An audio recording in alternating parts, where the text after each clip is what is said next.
the end of the show. Yeah. But when did you first discover Whitney then? Well, Whitney was in our house all the time when I was growing up. My mum's favourite artist was Whitney and Diana Ross and Celine Dion and Michael Jackson, huge names. And Whitney was just always there on the way to school. Obviously not there, but she was with us on the way to school. She was with us on holidays and in the house. And so I heard a lot of Whitney growing up. So when this opportunity came around, it just felt so, like, familiar, if you know what I mean. And Stephen, you're a big Whitney fan, I hear. I love Whitney, but I was just saying to you, wasn't I, what an honour. Huge honour. So how did it even come about? One of the honours of my career. I think, long story short, I was talking with Ed Sheeran, and we were in touch with some of the writers who wrote I Want to Dance with Somebody.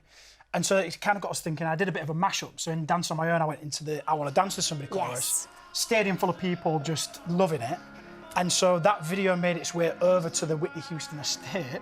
And Pat Houston reached out and said, "We love this. Would you like the original vocal to record an official duet with?" And of course I said, I'm busy. And then when I got round to it, we turned around the version in a week. We put strings on it. We made it. I do what I do best, and I made an upbeat song sound sad and depressing. Oh. So I just wanted to make it. It speaks to the lyrics in this version, and more impressively than that, obviously Whitney recorded to the upbeat version, the studio version, and we've lifted her vocals straight from tape onto this version, and is it just exactly the same? It's so beautiful, and it lends to both a ballad and an upbeat version. Because you've been working with her family closely on this, haven't you? Yeah. And it was really important that you kept her voice exactly the same. Yeah, yeah. So then, how did you match that? It was very intimidating at first. I remember going into the vocal booth, and I said to the producer, I don't want to hear the song until I'm in the room, so that I can have that magic, that first-time magic. And so her voice comes through with just the piano, and it's so beautiful and so stunning. And then I just completely forgot to sing. So I had to wind it back, and then I had my chance to sing with her. And it actually, just saying to you off air there, it was actually quite easy because it's a voice that I've grown up on, and you know, this opportunity for the Houstons to give their approval, for me, just felt like such a high honour. But it's the key, isn't it? Because it's quite high. The original key is hard to sing in, and then we did the key change. And I was wearing tight pants like this, I'll tell you that. It was honestly, it was the most. It just explodes at that moment, and we kept one of the first takes for the actual track because it just had that magic in it, you know. Yeah. Well, if anybody can do it, it's you. As Al said, you've been working very closely with the family, and I know that you've had her brother's stamp of approval. What did he say? It was mental. I had an email from Pat Houston, and she was saying, you know, we love the song. She was like, I've just shown Whitney's brother the music video, and he loves it. And I was just like, what an email to receive. And then my next one was a Deliveroo order. So just like just going through my emails and seeing that email and being blown away, it was just meant. When you think that life can't get any better, I mean, 10 years ago, I was on Britain's Got Talent, and then every step I've gone, it can't get better than this. It can't get better than this. And touring with Ed Sheeran, can't get better.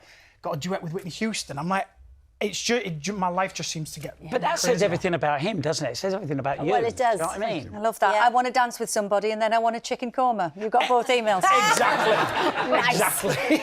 Was it a tingly moment though, listening to it back? Yeah, goosebumps, because it's the vocal lifted straight from the tape recording, and there's like little artifacts on it, like when you listen to the verse, you can hear the snare drum from the bleed of the headphones that she had at the time, but we've left all that on because I just think that was.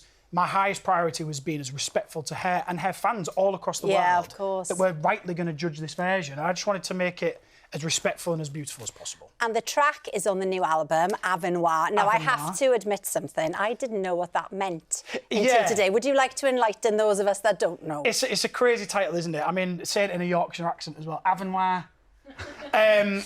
But it's basically a phrase that's coined by a guy called John Koenig.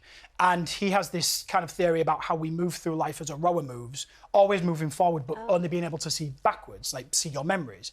And he kind of poses a question, wouldn't it be amazing to see kind of what the future holds? You know, see what your wedding day would look like and what your kids would look like when they were born. But when I was writing this album, I was reflecting on that theory. I was thinking, do you know what? These last 10 years have been utterly life-changing. And they're all the more magical because I would have never been able to predict it. I mean, I was working in human resources after school for 8 years. Like, this is a dream come true, and the dreams keep coming. And I think it's made magical by the fact that I didn't see it. Yeah, it's the surprise. It's the surprises in life, yeah. That's it. Oh, I love that. Well, Callum's album AVENOIR is out now and his world tour kicks off next week. And of course, you can see him performing that very special duet with Whitney Houston at the end of the show.